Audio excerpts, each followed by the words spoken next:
Lunch. You are looking live. Live at lunch. Live at lunch with Ott and Hanny on 104.5 ESPN, Baton Rouge. What the hell's going on out here? Now, here's Jimmy Ott and Charles Hannegriff. Yeah, for some reason or another, you sound a little taller on radio. Is it live? Is it live? Is it live? From Finbomb's Burrito Poke Ramen. Welcome to the Thursday edition of Live at Lunch, 104.5 ESPN Baton Rouge. Charles Hannegriff along with Jimmy. Jordan Kinchin's back in the studio. Colucci with us on Thursdays. Humans with us on Thursdays. Kenny White with us on Thursdays as we gaze toward the weekend. Happy Halloween, Jimmy. Happy Halloween. Was it Dale Brown and Nick Saban? Dale Brown and Nick Saban and my mother-in-law, which okay. probably few people know, but makes it easier for me to remember all of those. The early best costume that I saw today on X was Macaulay Culkin went as Joe Burrow. And there's, Macaulay Culkin? The Home Alone kid. How old is he now? He's not a 40-something. Yes, right. No, exactly. He's a Cincinnati guy? I guess. Or it just the way he did the costume, it's not a bad resemblance. Joe, you got that young thing. Yeah. And he's got the hair. Yeah, I think he got I got you. I think you got the hair right. Look, I'll show it to you here. Our audience can't see this, but you can look it up on X. He's got the uniform and the hair. Now that you say, they kind of resemble each other a little bit. Yeah. So they're festive over here at the staff over at Finbomb as well. So Taki and staff over here, so all decked out. Taki's got a spider on her head and. The other girl's dressed up as a witch and looking sharp, Charlie. Very, very nice. Everybody have fun a little bit with the holiday. I know who's not having fun today, the Yankees. Of all of the baseball I've watched, a defensive implosion in the World Series, I don't think I've ever seen. Fielding and mental. Yeah. At what point did they – whoever termed – fundamentals, little things. I love that. Little things, because we this has been a theme. Today's athlete. I mean, how poor the IQ was. I mean, Garrett Cole, get your ass off the mound, and that you see him in spring training. It's the first thing they do. Yes. So, I mean, this is spring training when you're in whatever your first organized baseball was. Yes. Okay. The right side, get over. Yeah. I do kind of just shake my head at those trying to finish. Well, it was a spin off the ball, and he thought it was going fine. Man, this is the spin off the ball sort of paralyzed the fielder. Sure, that's why he's staying back. Yes. But so what if it's a line shot? Get on over. Right. If it goes foul, go back to the mound and throw Get the next on pitch. over. And it's just like about just some guys don't run out. Balls all the time. Sometimes they pull hamstrings or whatever, trying to be, but I mean this is we've all seen those. This doesn't require any talent, effort. Yeah. These show up on time. I mean, when you don't do and I cannot stand it, the little things, quote unquote, because when you don't do the little things. Basics, things that you can control, they become big things. Absolutely. I mean, you're gonna outslug everybody. So the Dodgers had the best record in baseball, 98 wins, 98-64. I'm almost positive. I think they were a game ahead of the Yankees. 98-64. I mean, that's a lot of losses. That's not a high winning percentage. The NFL, you're going to have a higher winning percentage is the best record. Right. So. Over the course of all that baseball, you don't do the little things, you're gonna become losers. Cleveland would identify with them early and say, "Man, I love the situational," and I understand when we're swinging for the fences because the home runs would all the salaries are based on. It's not situational baseball. But you saw Mookie Betts, huh?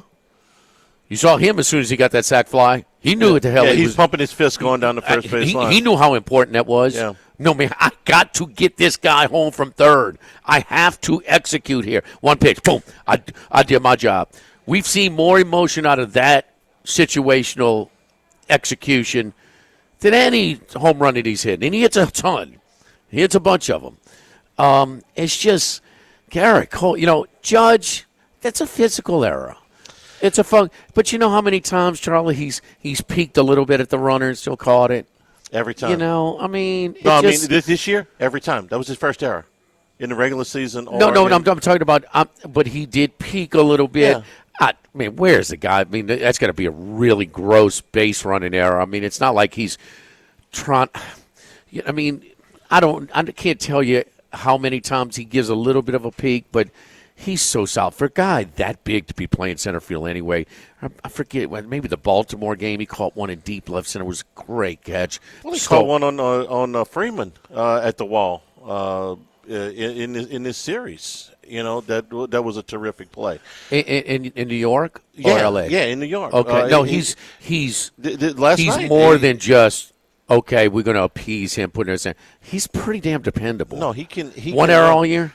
None. Last night. Yeah. Okay. Last night was the first one. And it's a physical error. But it's a play the shortstop. The shortstop is, look, he 5'9", 5'10", 180 pounds. I mean, he's doing it because he does all the little things, like the uncharacteristic one. He's at second base and he only gets to third on the ball off the wall. Yeah. Because he didn't read it right. It may have cost him a run, but then he bounces back with the grand slam. But he does all little things. He throws that. And then you do all that. He's a Gold Glove guy. Volpe? Yeah, Volpe. He won the Gold Glove last year. He's a finalist. He very well could win it again this year. Yeah. So that's how. But the mental and that's a physical error. Do you give him? The ball. It's the play. I mean, he's so deep in the hole. It's a force at third. Right. He doesn't have to make the tag. So it's a much shorter throw than trying to go to first. He's going. His momentum is carrying him in that direction. He's made he's going to the right base. So it is. He just bounced the throw. It is. It might be where that's as easy of a play as trying to make the 6-3 put out to first. I think it's an easier play. But at the least. Close. Yes. Okay. Yeah. So at the least, it's close or even, let's just say the same. He just doesn't make the play. But the Cole thing, dude, just get over there. Go over there and drop the ball or whatever. You cannot handle the mental. And, what do you have to do to field your position? That's one of the few things. What do you have to cover? The only other thing is, Charlie, and even those 11-year-olds, I would get on there behind. I understand you're upset. You just gave up a hit. Get off the mound. Yeah. Go back up third or home. Pick it out which one's in play. Get off the mound. So in the same thing, the ball's hit the right side. Go. You're not a spectator. Right. Because baseball's boring, okay? It's boring as far as to play because there's so much dead time. It's not as much action.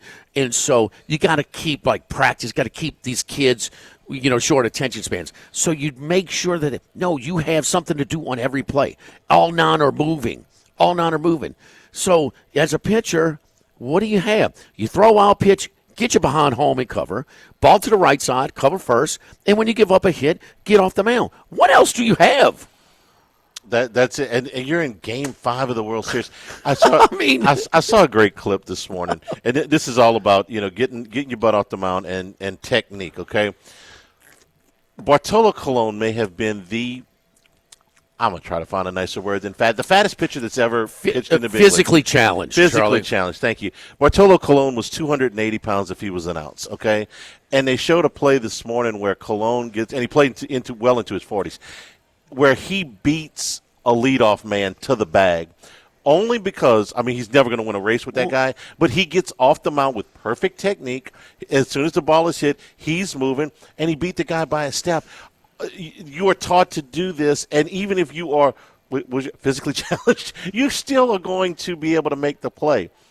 because that's what your technique has led you to do. If Bartolo Colon can beat a leadoff guy to the base, then you can beat Mookie Betts to the base. Mookie runs fine, but he never got there. He never tried. Right. I mean, the toughest in this series, probably the quickest guy to first base, because it's got to be a left-handed hitter. Left-handed hitter with speed is Jazz Chisholm. He's probably the quickest to first base. The Dodgers reliever beat him over there, for the play. Yeah. I mean, it's 5-0. 5-0 if he gets over and covers first base. Instead of 5-5. Yeah, the whole thing imploded on well, I mean, he thought maybe the next guy was an easy out, huh? The guy Freddie Freeman. I mean, he only drove in 12 in the series. I mean, with that guy on deck, I'm running like Carl Lewis to first base. One of the all-time great World Series performances.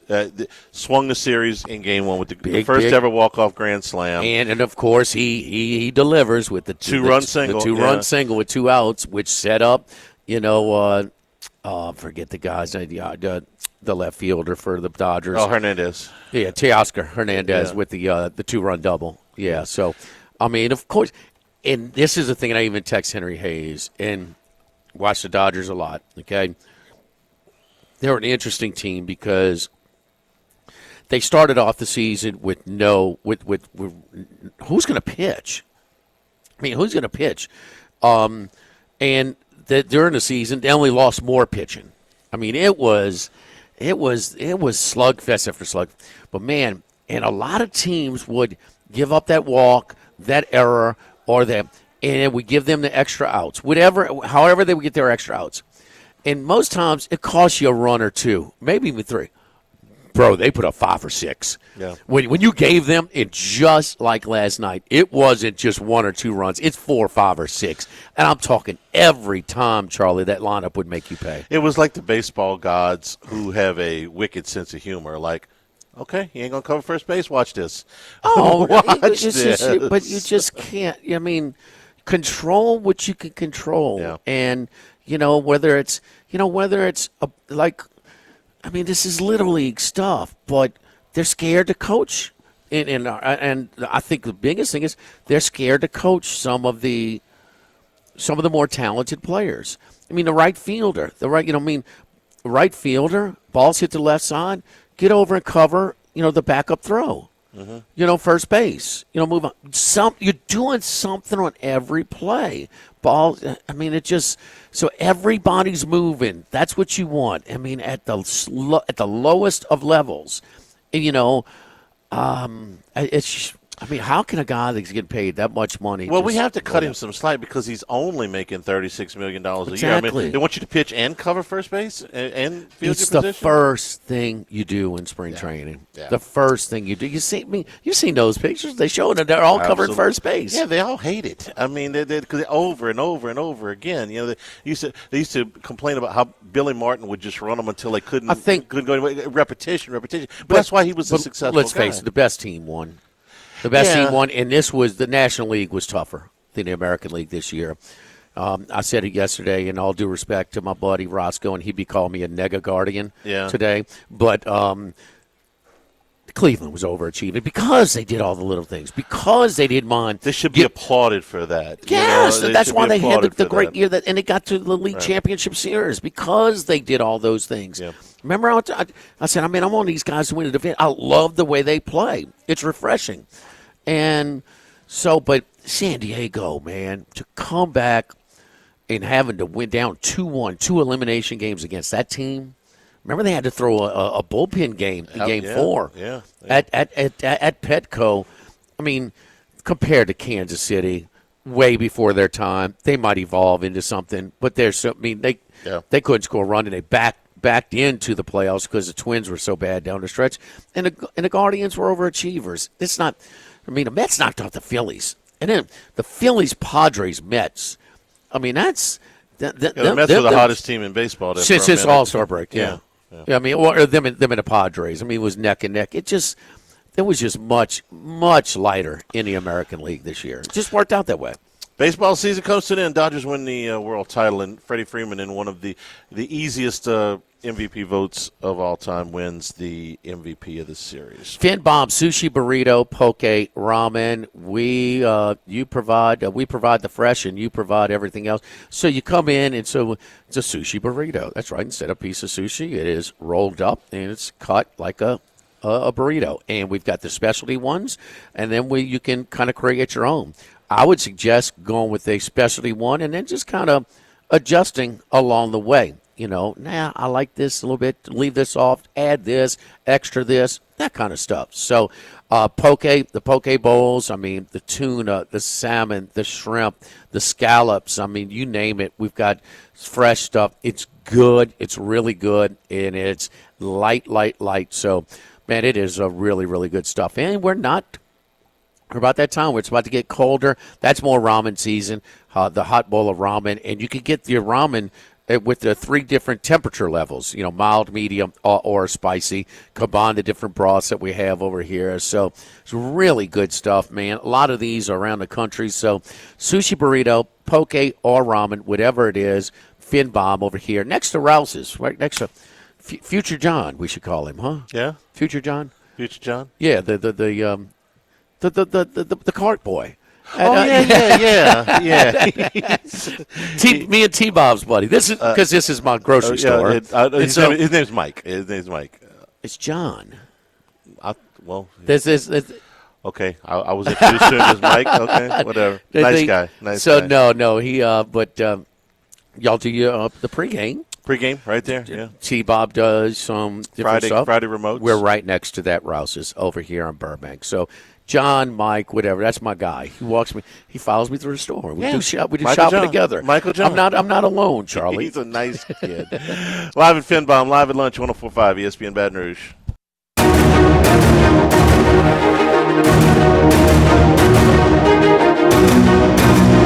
Live at lunch with Ott and Hanny from Finn Bomb, sushi, burrito, poke, ramen on 104.5 ESPN Baton Rouge. The show is available on demand at the new LouisianaSports.net. Lots of content there, plus 1045ESPN.com. Handycast up on YouTube. Dropped a new episode with the A&M film on Monday. Jimmy, the NFL trade deadline is on next week, and teams have got to decide whether they are going to make a move. We've already seen a number of moves with teams that are trying to pick up an extra piece and give them a move. ESPN did a deal today with 12 teams that there was a question whether they should make a move and add somebody, make a move and get rid of somebody, maybe pick up some draft capital or something like that. That list of teams I thought was pretty easy to separate into sections. But I want to get, and you could just give me a quick yes or no. Does this team have a chance to make a run to the playoffs, or even deeper into the playoffs? The Bengals. Man, that's a tough one. I let out with the toughest one. That's a tough one. I would say no, but as long as you got Joe Burrow in his prime, you would think so. But man, I don't think it's going to get any better till they make a move at coach. They've given up on their running game. They're one-dimensional. There's so much pressure on Burrow, with the lack of running game. They got gadget backs in there as their feature backs. Their defense, he just has no room for error. Yeah. And I've never been a big on Zach Taylor. So that's a pass, Charlie. Because when you got him, you got a chance. Well, here's the deal. But they're not one player away from making a run in the playoffs. No, they're not. No. But here's the decision that you have to make if you're Cincinnati is: do you want to try to move T. Higgins? Okay, you do. They're not going to re-sign him. They're not going to re-sign him. They're going to give Chase some money. I'd say they don't have enough money to re-sign him, and with him on the field this year, they have the best expected points per play in the league in when he's played. And when he doesn't play, they're 27th.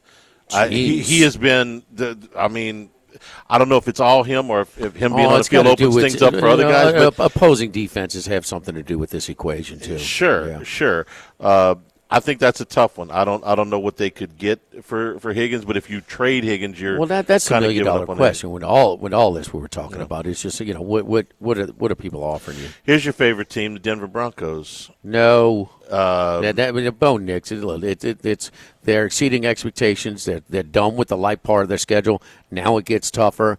They're still going to be 50-50 whether they have a winning season or not, much less make the playoffs. They'll be close. Looks like those first 6 spots in the AFC are going to be tough for, to keep out of. Then you got teams like Denver, Cincinnati, and some others that are trying to go for that 7th spot. But no. This Bo Nix thing is it's moving in the right direction. Okay, he's getting better. He's had 50 starts. But, man, it is very – they're not even close to being ready to making any type of run. You know where they're better is they're better on defense. From a year ago to now, they have come a long way. This was just – last September they gave up 70 points to the Dolphins. This year they're allowing a league-low yards per pass attempt, and, of course, Surtain helps with that. But I'm kind of with you. Their wins are against the Panthers, the Saints, the Jets, the Raiders. They have one what I would call real good win this year. That's against the Bucs on the road. Speaking of the Bucs, they're in the driver's seat in the NFC South. Atlanta is. They got. I'm sorry, Atlanta's got all the tiebreakers. I screwed that up. And a lead. The Bucs are a game behind them and a tiebreaker behind them. They're without 2 wide receivers. You pick up a wide receiver at the break, you still got a chance to win the division. Atlanta's got the lead, but they're not allowed. If you say so, no. Should subtract. No. All right, Colts. You changed quarterbacks. No. Nothing there. Cowboys. And the Colts are one of those teams with Cincinnati, and they could make the playoffs, but it'd be like last year with Flacco. Flacco is such the better option to win games right now, but he's not ready to make a run in the playoffs. No. And their defense is really and Buckner's healthy right now, but he's hurt more than he is healthy. And the same thing with Taylor. Taylor and Buckner so impactful to this one. This is a 500 type of team. It could be a 500, but they're not making a run. No, I think there's some benefit to young teams that haven't had success making the playoffs. Even if you know they're going to lose, they can't make a run like the Texans last year. Give them a taste, and then they end up winning a game. Okay, that experience is invaluable for a young quarterback. Get up there, take your lumps, and then the next time you go, you'll be better. The Colts aren't in that position. Miami, now that Tua's back. No. Defense, not there. And have to travel during the playoffs. And, we it's not going to be as cold as it was in Arrowhead all the time, but it's going to be cold. And we've seen him in the cold. And look, he looked better. And I couldn't – and I slighted Tua a little bit. But, Charlie, it is not as celebrated as, a Kalen DeBoer substitute teacher element to the lack of discipline. But, Vic Fangio's pretty damn respected defense coordinator. They had to, because he was too hard on him. We talked about Brian Flores. He was too hard on him. Yeah. And so, everything is – and then, at the end of games, but their physicality is so bad. And they just – they got the analytic guy who's going to be nice to him and pat him on the rear end no matter what, and just won't get after him. It's still football. It's still there's a level of physicality. It's very important. They don't have it. I might feel differently if they weren't in such a big hole, but they're 2-5. Cowboys. 2-5. Yes, they got no shot of making it. Cowboys. No, you got to try when you're the Cowboys because all of their guys they're not getting any younger. A year or two from now is going to be even tougher. The way they're kind of star heavy with their budget, and Dak is. How many years? It's for better or for worse. All these guys. They got to make a run. If you got a healthy Micah Parsons, he's coming back. CeeDee Lamb, and Dak. No, you got to try for now, even when it doesn't look real good. Yeah. Can I read you what they said about the Saints? I think they just copy pasted it from the last 5 years. The Saints, they're in this discussion. They're in this discussion. No, yeah. come on, Well, no, There's some humor here, Jimmy. Okay. All right. Yeah, please. It says Please. the Saints should subtract at the deadline, but will likely stay put. They just copy-paste that every Michael year. Blackman said he don't like 8-8, baby. Back in that time, now it's 9-8, 8-9. Lose them all. Lose them all. That's going to be tough to lose this weekend. Lose them all. Go Panthers. Yeah. Yeah. They'd be better off because they have to be beat over the head to understand this. Mickey Loomis was on the radio again last night. Well, we've had some injuries. No kidding. That guy needs to stay away from the microphone. He said, I talk to Gail Benson every day. She's very concerned. That's fantastic. If she's really concerned, she'd fire you. Yes. Because you have outlived your usefulness as the general manager. And we love Miss Gale, but sorry, Miss Gale, if you don't have, I mean, you can keep him in the will, the whole thing, but he's got to go. And I think she does want to win. I don't think she's an absentee owner, but she put too much faith in him. Well, and that's fine because he deserved it because he was part of a great run. Yes, yeah. But it's over. Yeah. It's over. Don't forget our friends over at United Community Bank, the local way to bank big, with locations from Baton Rouge to Golden Meadow, including their newest branch at Burbank and Bluebonnet. The local way to bank big. Running a business can be difficult enough without the right relationship with your bank. With United Community Bank's local business bankers, you're not just a number, you're a partner. A great team of bankers, Prentice Wilkes, Heath Meir, Nicole Glover, Hunter Creed, David Campbell, and David Henry. United Community Bank, member FDIC, equal housing lender. Live at Finbaum, live at lunch, 104.5 ESPN Baton Rouge. It's time. It's now Colucci time. Dwayne Colucci is back to give his best picks on 104.5 ESPN Baton Rouge. Colucci time, baby. Breeders' Cup time. What's up, Colucci? What's going on, Mr. Odd? How you guys doing out there? Doing good. I see you at the South Point. Y'all did a little Breeders' Cup seminar. Share what you got going on. Yeah, we were definitely trying to give out some winners. Myself, Chris Andrews, Vinny Maiulo, Ralph Sirocco was the host. We had John Lindo there, Jonathan Hardoon from the Sheets. Just a bunch of, handicappers trying to find their way. So we're looking for some winners both on Friday and Saturday. Naturally, the Classic is the big race. Everybody's enamored with that race. Very tough race. You have a foreign horse, City of Troy. That's the favorite, Jimmy, who's, never run on a dirt course. So when you're seeing a 5-2 favorite on a horse that never ran in the world's biggest stage, on the dirt, that becomes very difficult to handicap because it makes you second guess how good this horse really is. I haven't picked this horse all year, but I kind of like Sierra Leone coming into the race. And the price is going to be way better than you've seen in the Jim Dandy, the Travers, the Derby. But, Chad Brown has this horse in peak condition. You have Flavian Pratt, who is definitely one of the top 3 riders in the country, if not top 2. He and Irad Ortiz, dominated this year. And Pratt was especially effective on the big money stage. So, you're definitely getting one of the best riders in the world to control this horse. It looks like he's grown and matured and is really taking to the Del Mar course, and is going to definitely, in my opinion, be one of the tougher horses to beat on the card just because I think he'll have a favorable position, Jimmy. I mean, he's going to be sitting in the garden spot behind a ton of speed. You also have the Japanese presence, whether it's Osha Tesoro, Forever Young, who was right in between. You remember that Kentucky Derby got roughed up a little by Sierra Leone, so it's going to be an interesting class. 12-1 more than line for Sierra Leone in the Breeders' Cup Classic. Plenty of races Friday and Saturday. Give us a few more that you really like at this point. Yeah, definitely. On Saturday, race 5, the Breeders' Cup Turf Sprint. I'm looking at 2 house horses here, Jimmy. Motorius, who was trained by the fabulous Phil D'Amato, who is just, an amazing trainer all across the country. He's starting to spread out now, not just the Southern California area. He, won a ton of stake races at this Del Mar summer meet. This horse won over the Del Mar course, a 5-furlong stake race in the summer. So this horse is definitely acclimated with the Del Mar turf course, and that's very, very important. Also in that that race, I'm going to box him with number 5, AG Bullet.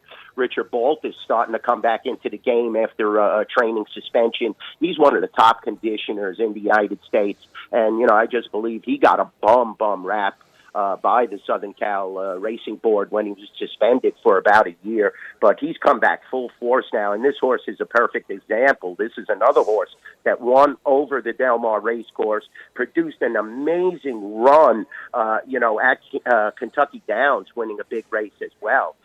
So that was very important that, you could always, focus in on winning over multiple race courses, not just, the Del Mar surface or the Belmont surface. This horse went across the country and won at Kentucky Downs. Then he followed it up with he got caught at a mile. He stretched out a little at Keeneland. So, I think the shortening of distance is definitely going to put this horse in the right position. And naturally, you're going to have to do a try-box with Cockburn, who is one of Irad Ortiz's best horses. This horse is a champion turf sprinter and is definitely going to take some beating. Race 7, the turf. Hold on, Kaluch, before you go. All right, who is this? Who is the pick now? We know you're hooking it up with number 9, Cockburn. I'm going to box. I'm going to box the 2 and the 5 in race 5. Those are the two strong picks. Okay, Motorius and AG Bullet. Yeah, and AG Right. Bullet. Yeah. Okay, and Right. then you're and then putting in the Cockburn try in there. box, you throw Irad underneath with Cockburn, the 9 horse. Gotcha. Okay, all right. Next race that you like? The race 7, just giving you a pick in the turf because it's such a monstrous race. The 11, Rebels Romance, I kind of like him. He's won the Breeders' Cup turf in the past. Definitely going to take some beating. This is an international field, very tough to handicap, but I think this horse, should be the morning line favorite and the post-time favorite, and it'll definitely be tough to beat. In the 9th race now, we move on to the Philly Mare Turf, which is, a very hotly contested race. You have several familiar faces in this race.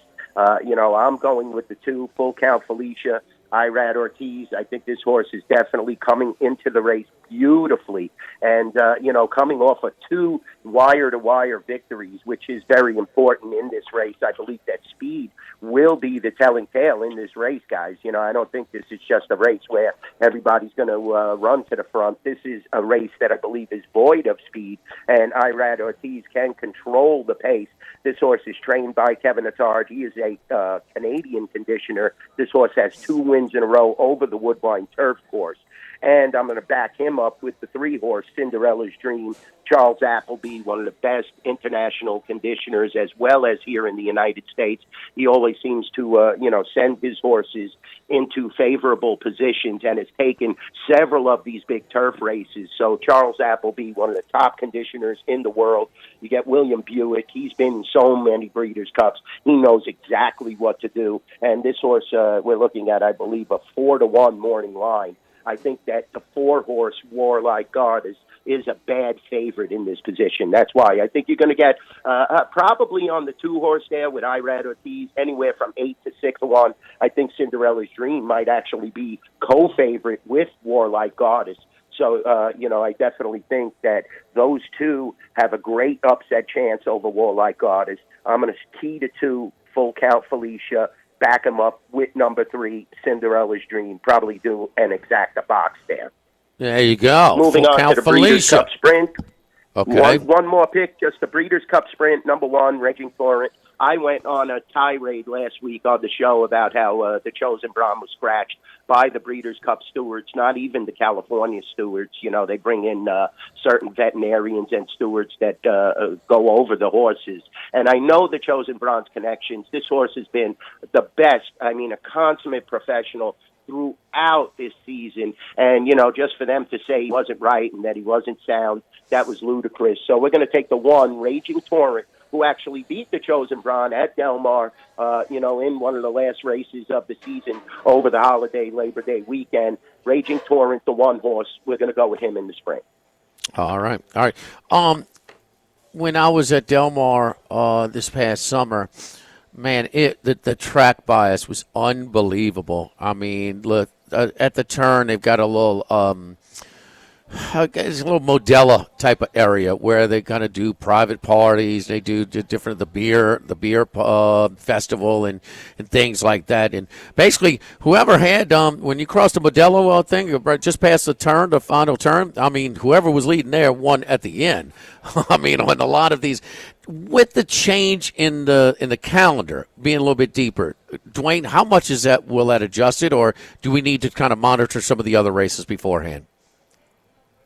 Yeah, I would definitely monitor beforehand, Jimmy. You know, there's always talk about how the tide affects the racetrack over at Del Mar, you know, high tide, low tide, different points of the season. But, you know, a lot of these foreign horses seem to be getting around the course very well. I think it's more of a question when the foreign horses run on the dirt surface because they're not used to it, how they take to it. You have to be very perceptive on how their workouts are, and that becomes very, very important when you're dealing with handicapping the Breeders' Cup. The turf, I mean, they've won on this course before. They seem to get it around it very well. I mean, you saw the Japanese horse ran very well against White Barrio in last year's Breeders' Cup Classic, and that was at Santa Anita, which is like a lightning strip.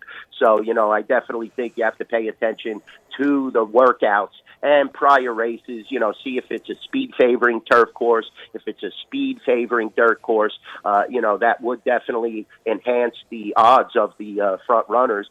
But if they start to collapse, the speed horses, you know these deep closers will be coming from the clouds. Some of those foreign horses even come from the clouds on the turf and are still able to do it. But remember, it's tight turns. You know, 14 is the max that you could get on the dirt course, and that's, you know, extreme if you're breaking from that 14 hole, which next one of the favorites in the Breeders' Cup Classic will be faced with. So you have to pay attention to the prior races on the cards. That's what the Friday card is. You know, it's tough, though, because you have a lot of juveniles running on that Friday card, and a lot of those horses are not mature enough to handle or are just green. So, you know, you have to pay attention.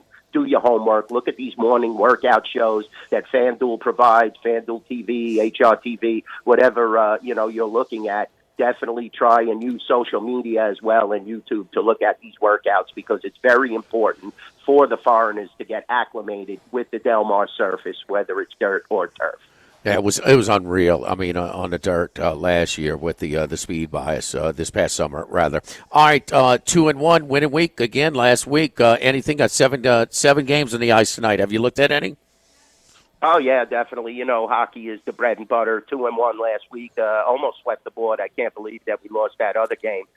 You know, but we had 3 dogs in that situation and 2 came home. So that's always a good feeling. You know, now we're back to a matchup, I believe, that we've handicapped before, Edmonton and Nashville. You know, I just can't understand these Oilers. Constantly favorites, still 4-5-1. Can't get out of their own way, always starting slow. Nashville, though, has started very slow as well, I'll be honest with you. You know, I thought Stamkos, Marchessault would be lighting it up. It just isn't playing out like that. Saros is off to a slow start. You know, Nashville, though, now is favorite in the favorite position at 125 at the Rampart South Point. We're going to take Nashville tonight. They're going to stick it to Edmonton. Edmonton has had a long road trip. I mean, they bailed out of a game against Detroit and then got manhandled the other night by Columbus, who is the worst team in the NHL. I mean, I think they lost 6-1, guys. So Edmonton is not right at the ship as of yet. They're not this juggernaut that has been perceived as the Stanley Cup favorite. So let's definitely keep an eye on that. Now, here's a line read, guys, tonight. Toronto is 2-1 against the Kraken. The Kraken went into Montreal the other night, which had to be a massively favorable matchup for Seattle. Their lines match up well against Montreal. Seattle was minus 170 in the Bell Center. Now Toronto is 2-1 against Seattle. Let's lay the 1.5 with the Maple Leafs tonight. Bring the Kraken right back down to earth. That's going to be a strong victory for the Maple Leafs tonight. I mean, the Kraken, they still must be celebrating scoring 8 goals against Montreal. That was like a sin. I think Montebello would have put in a beach ball he would have let in the other night in the Bell Center for Montreal. It was just one of the worst, performances that I've seen by the Canadians in several years. But I think Toronto will get the job done. I'll lay the puck line on that. We're going 2 favorites tonight, Maple Leafs and the Predators. But Toronto minus 1.5 is plus 120. at our local shop here at the 2-1 Queen. on the money line. I was talking the base money line, but we'll get a plus, on the puck line. Yeah, mine up to minus 205 now, so that might even creep up early. And Nashville minus 130, a slight. What's your plans for Breeders' Cup tomorrow and Saturday? No, working my butt off, guys. I mean, we had a beautiful seminar out at the South Point. It was just so much fun.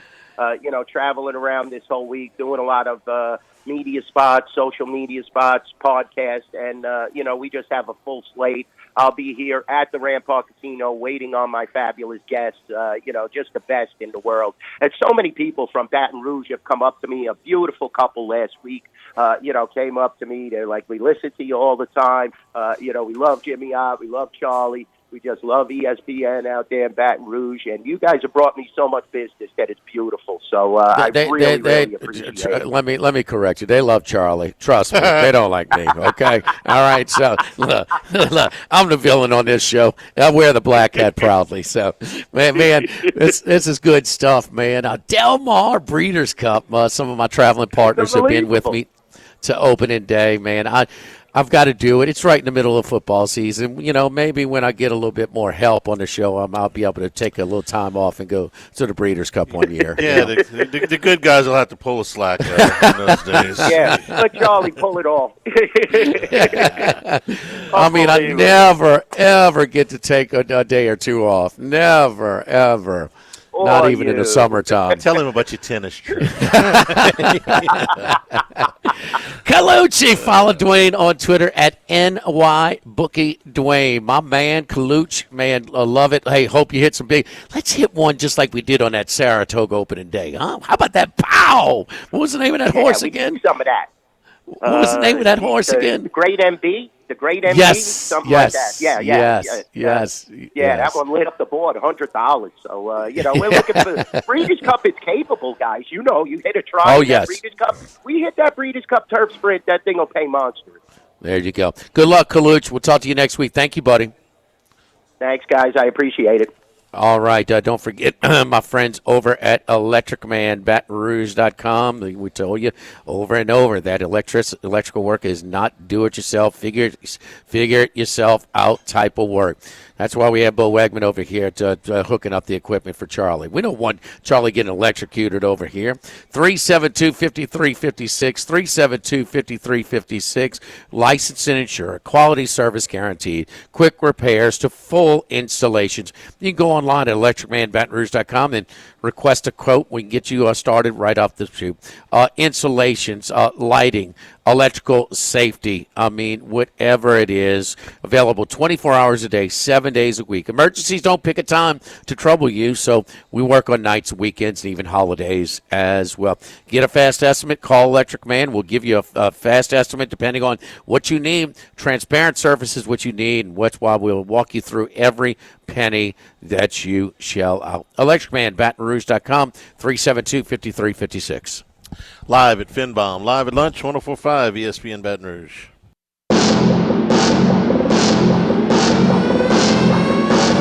Live at lunch with Ott and Hanny from Finbaum. Sushi, burrito, poke, ramen on 104.5 ESPN Baton Rouge. Don't do very much recruiting on this show. This not our corner of the store, but I did want to mention this one because it's interesting, even if you only casually follow recruiting. Michigan quarterback commitment Carter Smith decommitted yesterday. He was the number 3 dual-threat passer in the class next year. The decommitment comes as Michigan is doing everything that they can to flip Bryce Underwood, who's been committed to LSU since January. Is Carter Smith jumping ship on Michigan because they think that they've got something done with Bryce Underwood, or just because he is aggravated that they're recruiting him in the first place, or does he have something else on his mind that has nothing to do with LSU?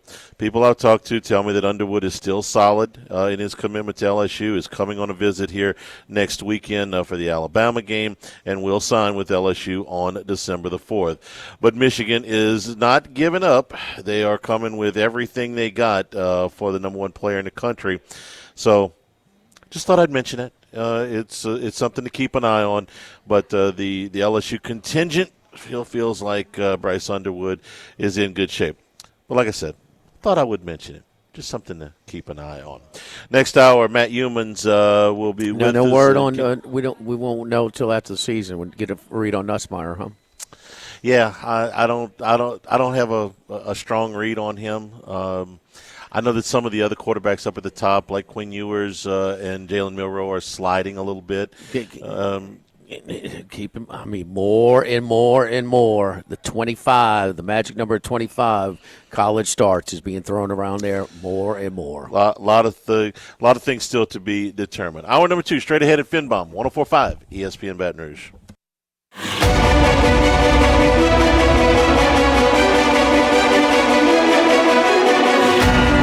Live at lunch with Ott and Hanny from Finbom. Sushi, burrito, poke, ramen on 104.5 ESPN Baton Rouge. Here at Finbom, sushi, burrito, poke, ramen, right next to the Rouse's over here on Burbank. Charlie does pregame show over at Rouse's. So, a little ramen season right around the corner when it gets a little, happy Halloween. The staff is all decked out over here at Finbom today. What's my man Matt Humans dressing up as tonight? Huh? We got one of these trick or treating, huh? We got one of these guys with green hair and a striped suit. It looks like the Incredible Hulk went to jail. I mean, Humans, they'd offer him a Kit Kat bar. Said, I want a Bud Heavy. Huh? What's up, Humans? How you doing, buddy? Nobody loves Halloween like I do. I'm going to dress up like James Franklin. I'm going to shave my head, put on glasses, and a blue outfit, and I'm going to big game James Franklin's going to be my outfit for Halloween. You're going to lose. But the 12-team playoff, I mean, is there anybody that benefits more from it than James Franklin? If it was the last 10 years, they'd be in the playoff like 6 of the 10. They lose lose Saturday, they'll still be in the playoff in all likelihood. I mean, who better than this new playoff system does it benefit more than him? Well, I mean, he's certainly one of those guys who should benefit the most, no doubt about it. If you look at Penn State's schedule so far, it's not bad, but, they got road wins over West Virginia, USC, and Wisconsin, so it's a respectable schedule to this point. But like you said, if the Nittany Lions do what they always do, and that's bully the bad and mediocre teams and lose to Ohio State, they're still going to be a playoff team this year, and that's, like you say, that's why it benefits James Franklin so much. It might end up really benefiting a guy like Lane Kiffin, too, if Ole Miss sneaks in there. Who knows? There's going to be a couple teams sneak in there, I think a lot of people are going to be unhappy about. But that's the thing, when you expand the field, you're going to get a 2. Do you guys think a 3-loss team has a chance to get in? A 3-loss Georgia, maybe. Mm-hmm. It would take somebody with, I think Georgia has the best win. We still don't know how good Texas is. I mean, in one true test, They failed miserably. I mean, that schedule, we've been talking about it, back in the summertime. And it really doesn't – there's not a whole lot of other – at A&M. It's a rivalry game, and A&M's going to give them all they can handle. That's kind of a flip of the coin game. But, I mean, they can go 10-2 with what's their best win? Michigan? Yeah, I'm trying to think of a scenario where a 3-loss team could get into a conference championship game, and I can't think of one. No, but Georgia's so respected, and they if they lose 28-27 in Oxford. If Georgia had lost at Texas and somehow managed to get themselves in the SEC championship game and lost it, and their 3 losses were at Alabama, at Texas, and in the SEC championship game, that might have worked. But I think, Matt, I think normally, yes, and I think there will be one. But this year, where is anybody that's in contention? I mean, Indiana, you're going to put a 3-loss team ahead of Indiana with 11-1? You can't do that. I mean, even as light as their schedule's been to this point, Could you put a 3-loss team out of the SEC ahead of Indiana? Because who have the Hoosiers beat? They haven't beat anybody good yet. We're talking about how Kurt Signetti is Coach of the Year, and he has done a phenomenal job because Indiana's not just winning. Hoosiers are covering. They're winning big. But you got to beat somebody. They haven't beaten anybody yet, so I don't know. I could kind of see a scenario where a team like Indiana might get screwed. 11-1 Indiana? Huh? I think a 10-2. I mean, I think several 10-2 SEC teams get in ahead of 11-1. Let me ask you this. Indiana. Let's say Ole Miss has 3 losses. Ole Miss and Indiana play on a neutral field. Who are you going to favor? Oh, Ole Miss will be favored. I mean, right. even with Indiana's point spread value ascending weekly because they're 8-0 against the spread too. Even if you had a spread on that directional school that they played earlier, I mean but Ole Miss is, the Ole Miss would be on a neutral 4.5. Yeah. Well, let me give you a bigger brand than that. What if Alabama loses to LSU and at 9-3 they played an 11-1 Indiana team? Yeah, right. See, LSU and Indiana would be a little bit closer. No, Alabama and Indiana. If Alabama lost to LSU or to whatever, in November, if they were 9-3 and Indiana were 11-1 after the regular season. Oh, well, Alabama would be favored. I don't think they would take a 9-3 Alabama over 11-1 Indiana, though. I think you're right, but you just said it, and the committee, the people that talk about it, they say we're looking for the best, not the most deserving, which scares the hell out of me because their prediction record ain't great. The chair said they kind of coincide with each other. Yeah. That they developed there. But Herbstreit was the one he flat out said, and it was really out of character for him last year. He said, "I'm tired of seeing these routes." And let's face it, Florida State would not have provided the competition that Alabama did for Michigan. There's no way. Okay, now there was an injury, and that's an extenuating circumstance. But even in, if Jordan Travis is healthy, I mean, Florida State could play with anybody. Yeah, it was an easy call if Travis doesn't get hurt. Yeah, so it's fun, but I thought 9-3 SEC teams would be way more in the hunt. It just hasn't played out that way. Still a month of football to go, Matt, but yeah, I'm a little surprised that just the teams that are up there. How do you go keep Penn State, Oregon, and Ohio State out? I mean, that's going to be tough to keep them out.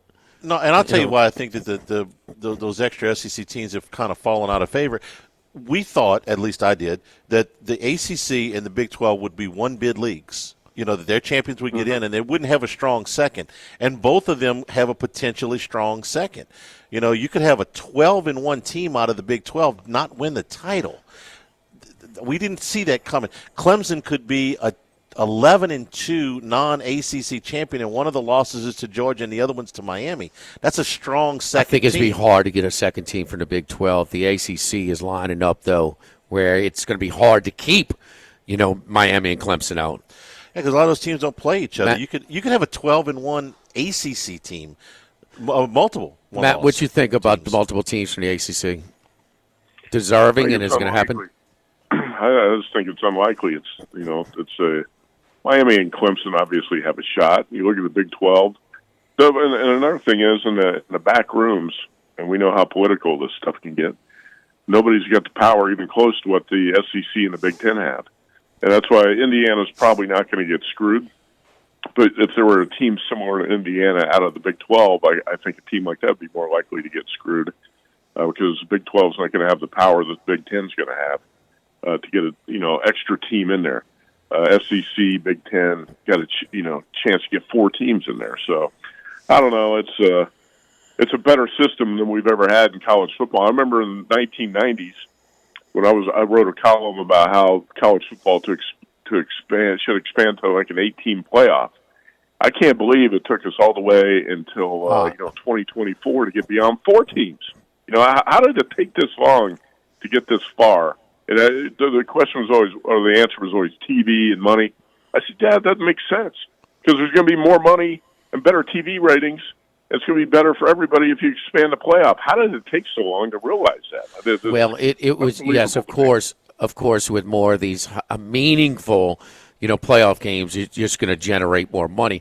But it was the people controlling the money, those dudes with those tacky blazers coming into the press box eating a free media meal, that money was falling out of their pockets, because they had their, the Rose Bowl and the Sugar Bowl and, and making teams, buy the hotel rooms and stuff like that. Yeah, right. Everybody's losing money going to bowl games in the old way. Well, what about the conference commissioners? If you're going to go back to the 90s when the SEC put the conference championship game in and everybody said they were nuts, and right off the bat, Alabama won the national championship out of that, and then the SEC started making big money. I mean, big money off that game, and they were like, we're not sharing that with anybody, and we're certainly not canceling the game. And I think that's where it started, Matt. But Matt, I told Charlie, they run in those spots, best season ever, historical season. Great. Do we need to pat you on the back for doing something 50 years overdue? I mean, my God.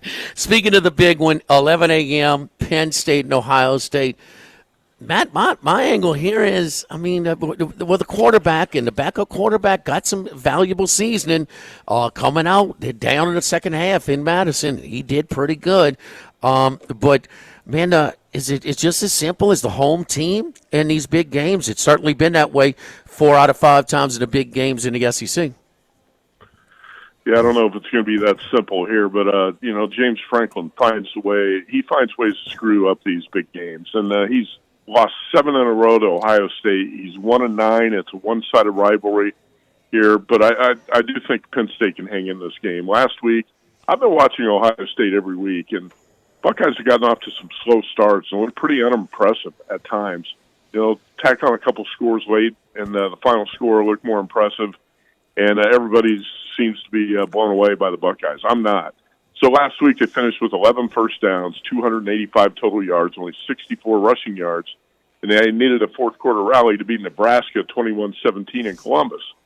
Now, I know that there's plenty of talent on paper. Will Howard's surrounded by a bunch of playmakers. So the potential is there that Ohio State could explode offensively. It's just you're not seeing it. I think offensive line injuries are a part of it. On the flip side, Penn State's got, like you said, some quarterback questions with Drew Allar, and he's a game-time decision. But I like what I've seen from Bo Pribula, the backup. He completed 10 straight passes, led 2 touchdown drives. He would undoubtedly be the number 1 quarterback at Michigan right now. He can throw with accuracy, runs well. You got Katron Allen and Nicholas Singleton in the backfield. And this is why I think Franklin hired Andy Koltanecki, the offensive coordinator, away from Kansas. Get more creative offensively, get over the hump in these big games. Hey, look, I'm aware of the risk. I know backing James Franklin in a big game is dangerous. It's risky business. But I did take 3.5 of Penn State here. Yeah, you also evaluate coaches where they leave and how they're affected. And Jalen Daniels, quarterback for Kansas, has a lot of starts. He has not had his best. He misses him there as well. I'm on Penn State in that one as well. All right, what is Wes Reynolds dressing up for tonight as he goes trick-or-treating? Is he, does he have the man?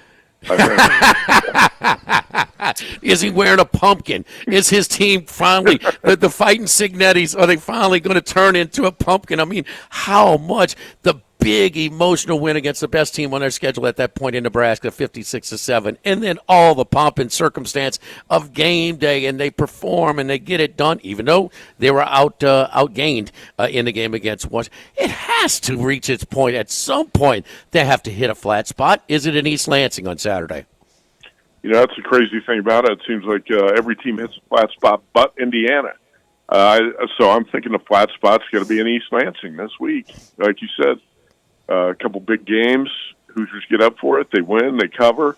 At what point are they going to have that flat spot? And I think it's got to come this week. And Jonathan Smith at Michigan State's coach is going to have his team well prepared. And I think the Spartans have played well for the most part, in games against in bigger games against Ohio State in the first half. Michigan for a while last week. Oregon on the road for a little while, hung in there. So it's not like the Spartans are going to be some sort of patsy here. I think this number's gotten to the point at 8 where I can take the bait and take the points with the Spartans.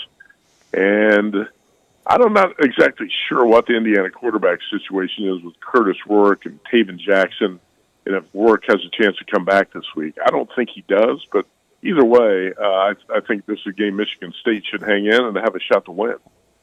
So, people, if you're in Las Vegas and a man comes and says trick or treat, and he's a cigarette smoking grumpy old man with a red sweater that says "Google me," that's Wes Reynolds. So,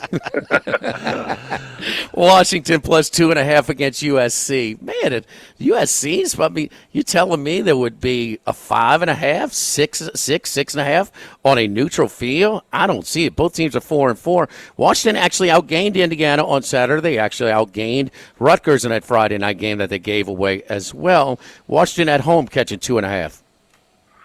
Yes, big game too for anybody who bet Washington's win total. It was just sitting at 5.5, and I think if Washington wins this, it'll be 5-4, and still has UCLA on the schedule up in Seattle. So, Will Rogers, veteran quarterback, who SEC fans know well, he's been playing really well this season, but didn't play his best game against Indiana last week. I think Washington steps up and plays much better this spot at home, similar to the way the Huskies played against Michigan a few weeks ago in Seattle. The one thing about Jed Fish, though, leave that fat field goal kicker on the sideline and start being more aggressive when you get across the 40, and that's going to pay off for you. I mean, you're sending out this hapless kicker who just shanks chip shots, and Jed Fish, you got to learn from your mistakes. Stop doing that. We're watching with the New York Jets week in and week out. They keep trotting Greg the Leg Zuerlein out. He's got no leg anymore. The Jets probably be 4-4 and not 2-6 if they had a kicker. And Washington doesn't have a kicker either. So Jed Fish got to get more aggressive. This USC team's suffered some personnel losses on defense. It just hasn't come together. And Lincoln Riley's teams have been blowing games in the fourth quarter. I don't think this is the play of the week or anything, but I do like the Huskies here. I took 2.5. I was hoping I would get to 3. It never got to 3. Grady Gross from Scottsdale, Arizona, 11 for 18 on the year. That's number. Get a real kicking number, 95. Come on, Grady. All right, let's move on. Michigan hosting Oregon. Man, that's line, boy. You talk about branding. Well, Michigan's bad. We know that. We talked to Delmar, Matt. You first one out your mouth. You're going to go Michigan under with all that they lost. I liked it as well.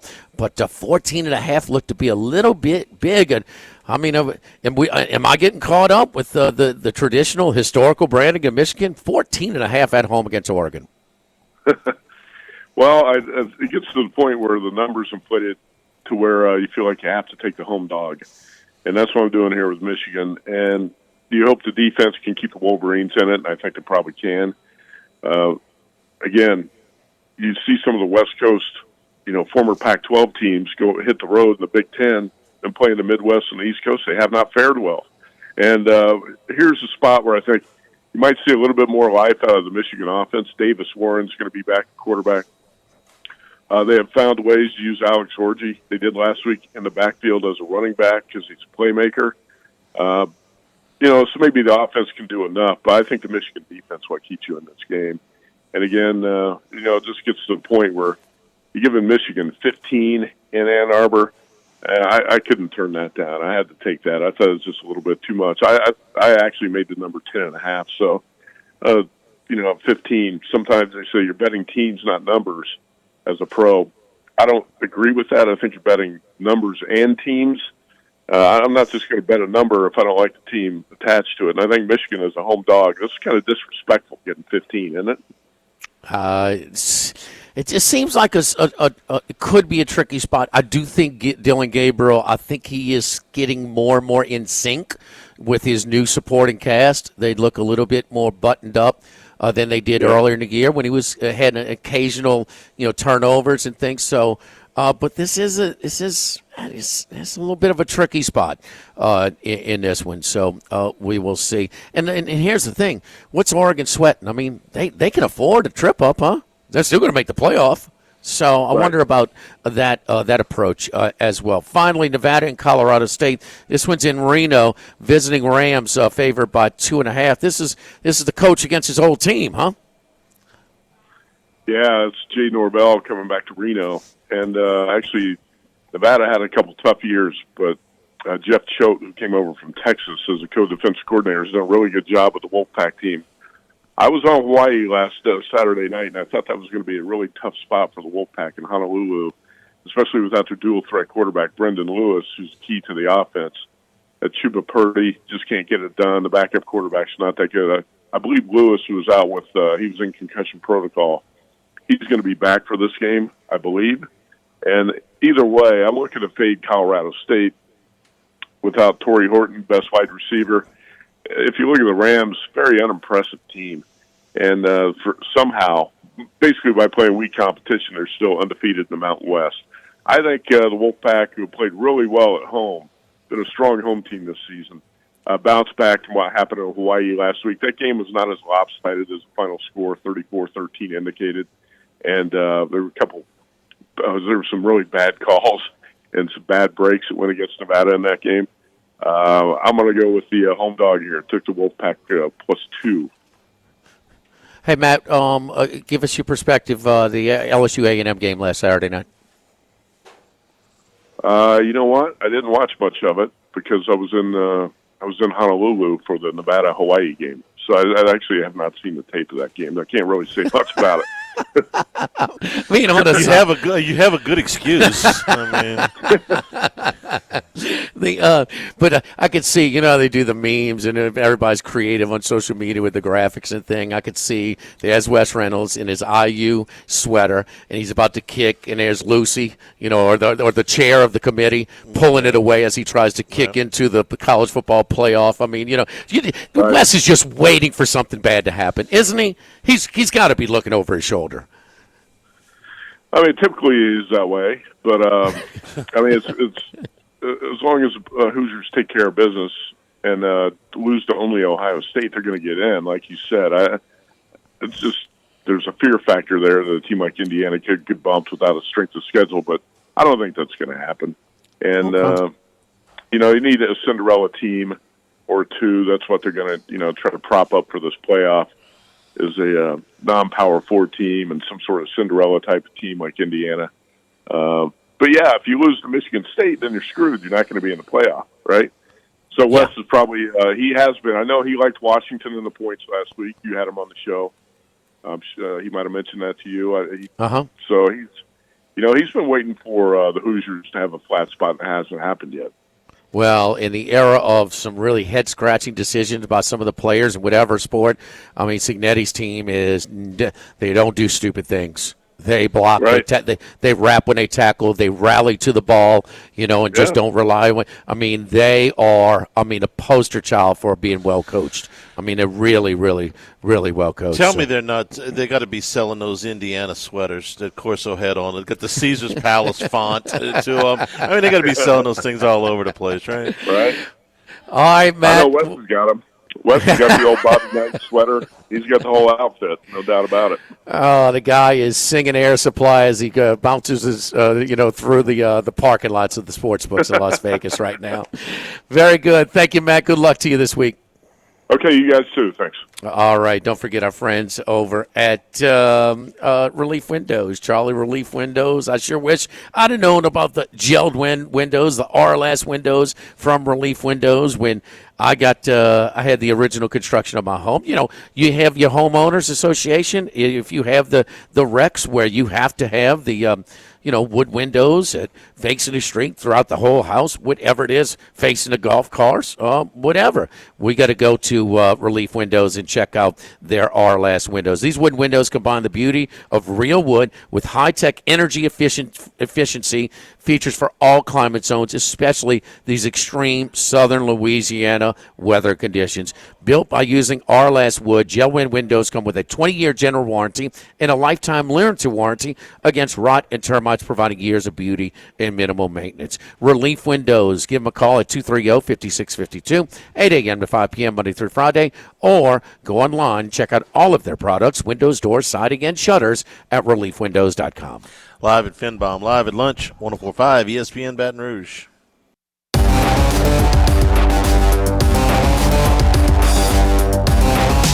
Live at lunch with Ott and Hanny from Finbom. Sushi, burrito, poke, ramen on 104.5 ESPN Baton Rouge. Back here at Finbom, live at lunch. Big college football weekend coming up. Even though no LSU this weekend. Tigers take their final bye of the season. Alabama taking it right along with them. Where are you hearing? I get asked. I've been asked a few times this week. Where you think that line will settle in at LSU and Alabama next week? LSU 3. Mm-hmm. Yeah, 3, maybe 3.5. Basically, just straight home field. Maybe half a point difference. No, I give LSU a 5-point home field. So a point and a half.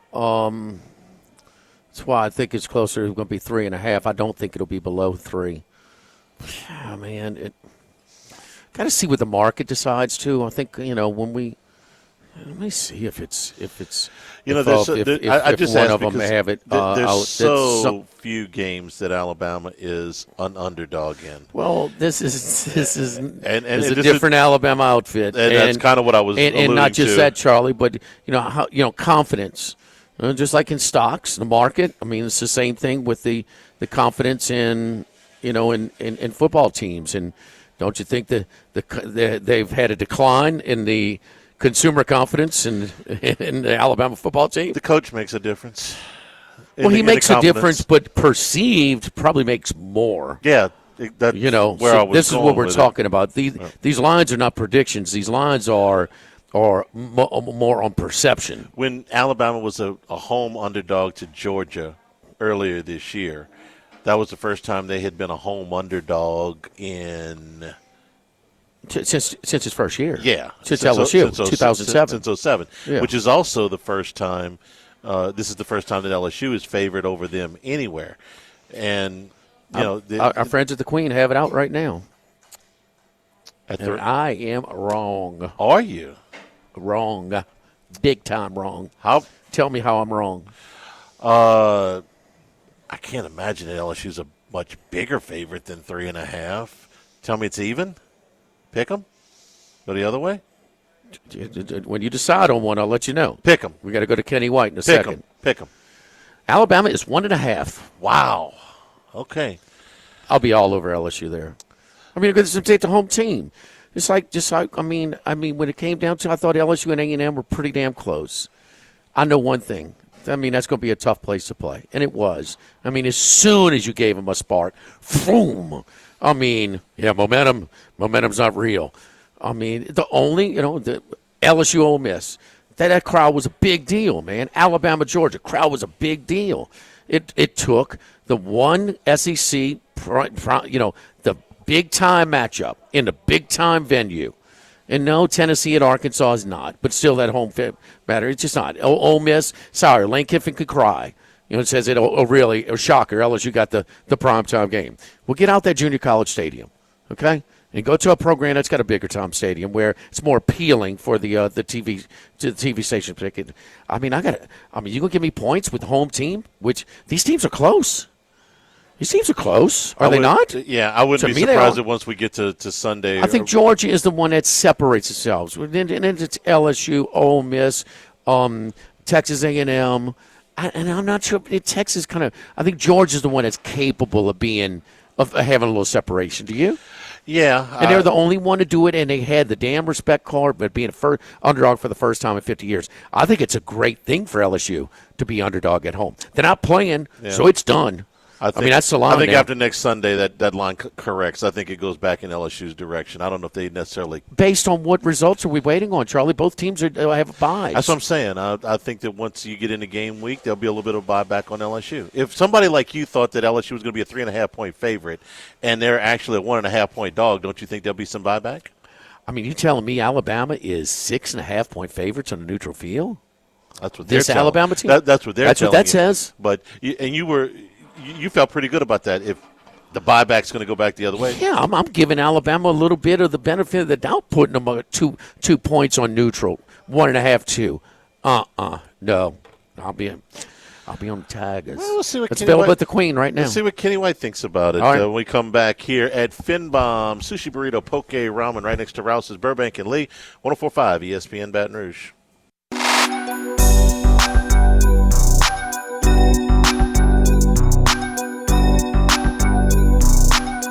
Live at lunch with Ott and Hanny from Finbomb. Sushi, burrito, poke, ramen on 104.5 ESPN Baton Rouge.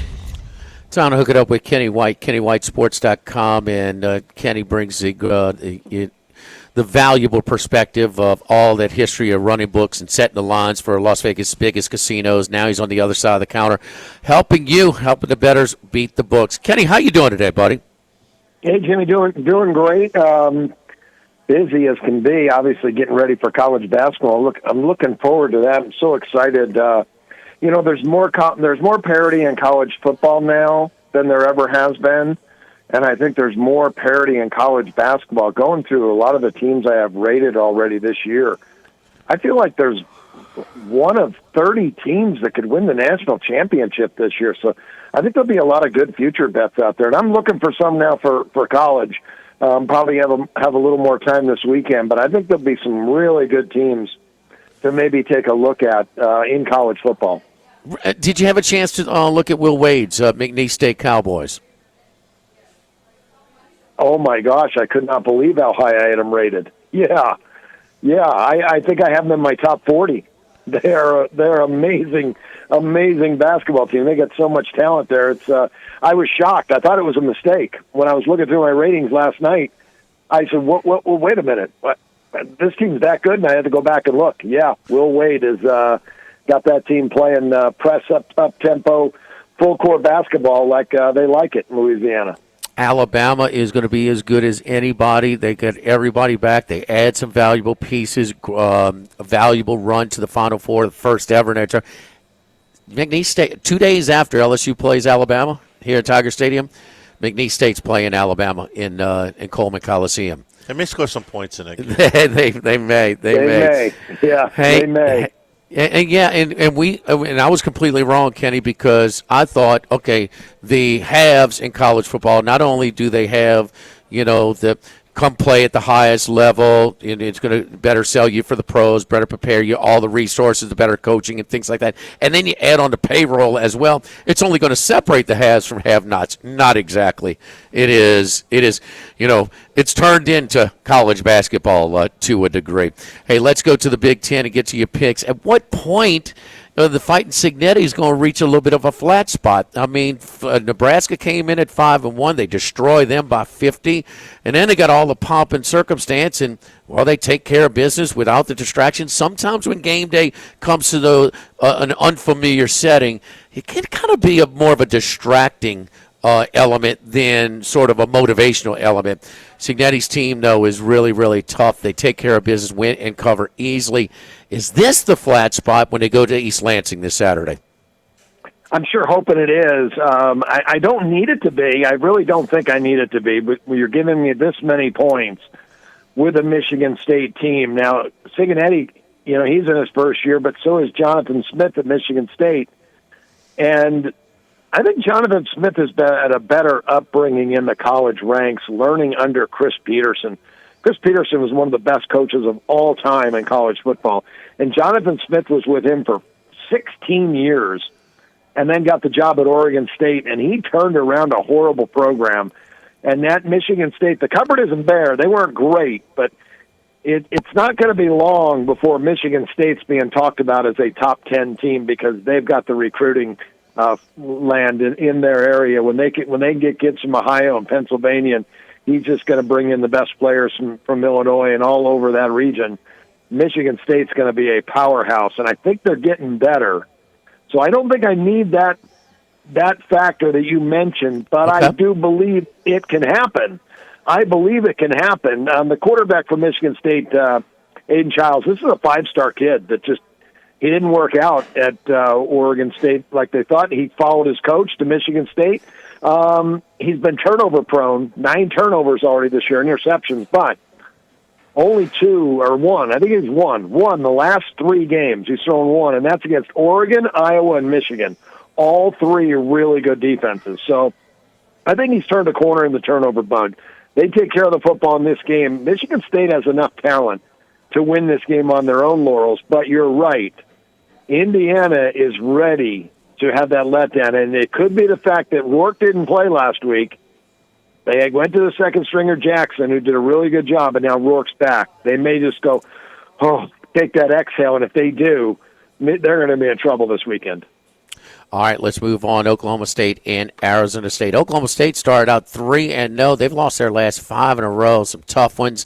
Man, Ollie Gordon fumbling at the 1 yard in Waco was a big turnaround. 3 plays later, Bailey went 99 yards for a touchdown drive, and man, it was they lose by 10 and fail to cover. Here comes Arizona State, and you got youngest coach in college football, man. He's got his team at 5-2. He's done a good job there. We're looking at the Pokes, though, at home. Not ready to quit and Gundy's got that long, 18, 19 years in a row winning seasons in Stillwater. Yeah, 18 in a row in Stillwater, making a bowl. So with 5 losses, there's not much room for any error here. And you mentioned the bad luck against Baylor. They also, I think, they had a little bad luck against BYU in a game that they should have won. So this very easily could be the Utah game was a game that they should have won. This team very easily could be 6-2 right now. But staring at that 5-3, they got their backs to the wall. I really think it's such a must-win that we get a great performance out of them. And this line has moved because it went up on Arizona State because Sam Levitt's back, and Ollie Gordon was questionable for the game, but he's going to play. And I just think they have a better team. Mike, I know they have a better coach. I know at the beginning of the year, if I made this line at the beginning of the year, I got probably a 14-point favorite, Oklahoma State by 14. I've still got them 7 here solid in this game, and I think they should be the favorite, and we're getting points.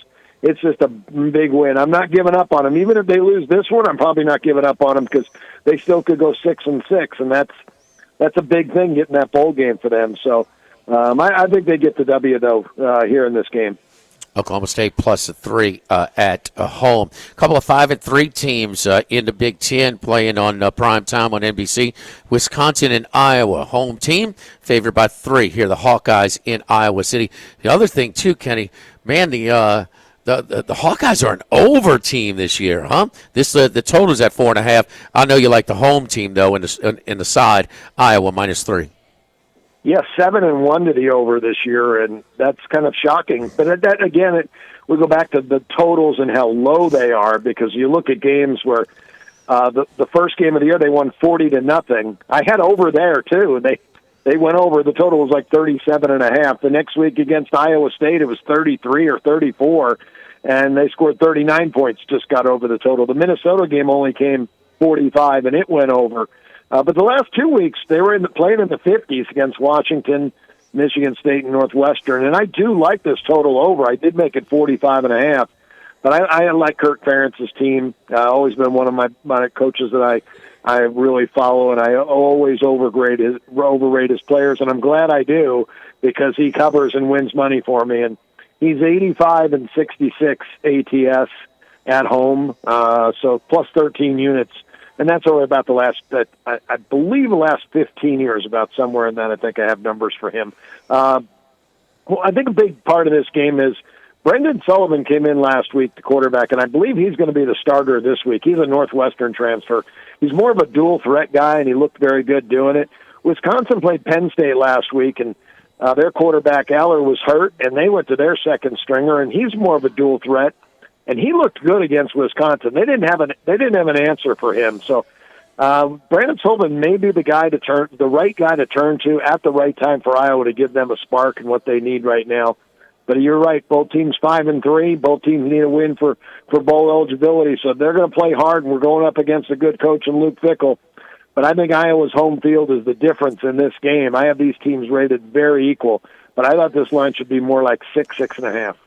All right, so Iowa minus a 3 at home. All right, for the NFL, let's go to the Sunday night game, Minnesota and the Colts, and all of the attention on a quarterback switch from Richardson to Flacco, but man, the Colts got a couple of impact players, and we've seen Jonathan Taylor, make an impact being in and out of the lineup. But DeForest Buckner, he was destroying the protection for the Houston Texans on Sunday as well. He was big. Those three. So Flacco, we'll see down the future, but it's no-brainer. Flacco gives him a better chance to compete right now, and then Buckner and Taylor healthy as well. That's the most impactful guys on this Colts roster. Colts catching 5.5 Sunday night against Minnesota. Yeah, I don't even need to break it down any further than that. You did a great job, Jimmy. That's a lot of my thinking in this game. I'm very surprised that the number is as high as it is. This Colts team's covered 5 of their last 6 games. They are playing well, and they're 4-2 straight up the last 6 games. So it's a team that's playing. They had a good chance to win last week's game as well. And the 2 games they've lost out of that run are by 3 points. And when they lost early in the year, they lost by 2 to the Texans and by 6 to the Packers. That's the worst loss this team has had. They've been very competitive in their losses. They've been great in their wins, and I like their balance offensively and defensively. And the coach has been good on the road. He's 7-5 ATS in his 1+ year, covering spreads away. The other side, Kevin O'Connell, I thought this team I had them rated very low to begin the year. And they had 3 really dynamite games to start the year. And sometimes it's not who you play, it's when you play them. I think they caught the 49ers at the perfect time, and the 49ers turned it over in a couple of failed fourth down conversions, which do not show up in the box score as turnovers. But the Minnesota Vikings got all of the breaks in that game, and they won 20-13. I think they caught Houston by surprise in that week, and they beat Green Bay without Love, and they beat the Jets team that was all beat up, and then they played tough against the Lions, but they finally met their match and lost, and then they lost last Thursday to the Rams. Their last 4 games, I have all 4 games their performance rating under the average NFL team. So I feel good where my rating's at with them right now. I've got these 2 teams rated very equally, and small home field for 2.5 points. Home teams just don't cover as much as they used to because of the new rule changes years ago. The coaches don't lose their challenges when they're right, which they shouldn't. I could never understand that, Jimmy. When a coach would challenge a call that was a horrible call on the field, they would challenge it, they would win it, but they would lose their challenge. I mean, they didn't get another one. Now they do. If they challenge it, they don't lose that challenge call. And I think that's, home field, I've done a study on it. All home field is how loud the crowd can get to dictate the officials into calling more penalties against the visitors. Plus, the visitors will get some more false starts, and they'll benefit a little bit from that. But they don't get those benefits as much anymore, and that's why the visitors have really kind of equaled things out. Home field advantage in the NFL has really gone down from the point where it was worth 3 points to 2.5. Now it's down to about 1 point is all it's worth. There you go. Follow Kenny White, KennyWhiteSports.com. I love being on his VIP text string where you get all of the plays and props as well. Kenny, anything else before we let you go? Yeah, I'm glad you mentioned that. I was going to ask you how you're enjoying it, if you like the club, if you think there's value to it, and I'll keep the same promo code. Anybody from Louisiana, use Louisiana as the promo code, get $50 off. It costs you $100 to try it out for 1 month. You're going to get 200 plays. That's 50 cents a play you'll get from us. And they're all the plays, Jimmy, are from guys that bet their own money.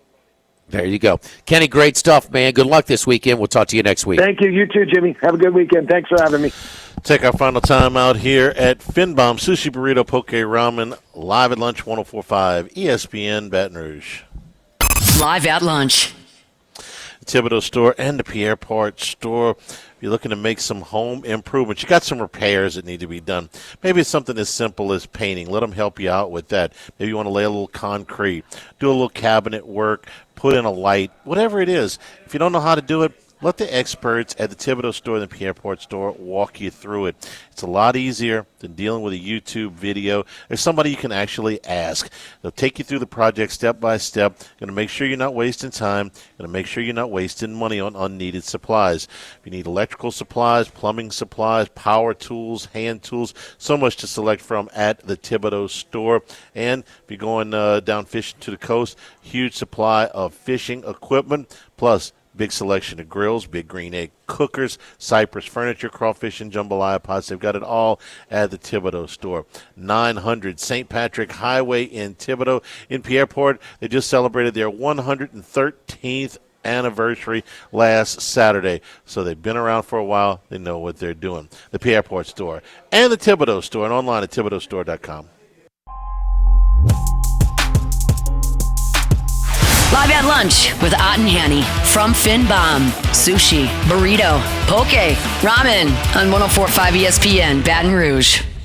Yeah, I was thinking about this when Kenny White made his pick with Iowa. 2 most inefficient units a year ago. Iowa offense, LSU defense. He said, hey, just get respectable on the other side of the ball, right? Iowa went from 132 in score and offense out of 133 to 56 this year. LSU total defense from 108 to 63. So I think both of them made positive moves. LaFerence would be keeping his job with that ultimatum last year, 25 points a game. Yeah, they're 29 a 29. game. That's about roughly through 8 games. Yeah, so, roughly twice what Florida State's scoring. We figured that, right? Wow. Going into the season, I was going to score twice as many points a game as Florida State. I don't think so, but that's truth is stranger than fiction. 1-7 and the one win is, they got outgained. It's 14-9 against Cal. Yep. Yeah, Cal had, when they get like 14-9 or Just something. 14-9. Okay. Yeah. Thanks to the folks here at Finbom Poke, Sushi Burrito, Ramen, right here next to Rouse's Burbank at Lee. Tomorrow we are at Ruffino's. We're starting at 10 o'clock with Lock of the Week Friday presented by Tex Morris at Edward Jones Investments from Ruffino's. We'll talk to you then. From all of us here at Finbom, Jordan Kent is back in the studio. I'm Charles Hanniger saying thank you and good afternoon. Stay tuned for Hunt Palmer on 104.5 ESPN Baton Rouge.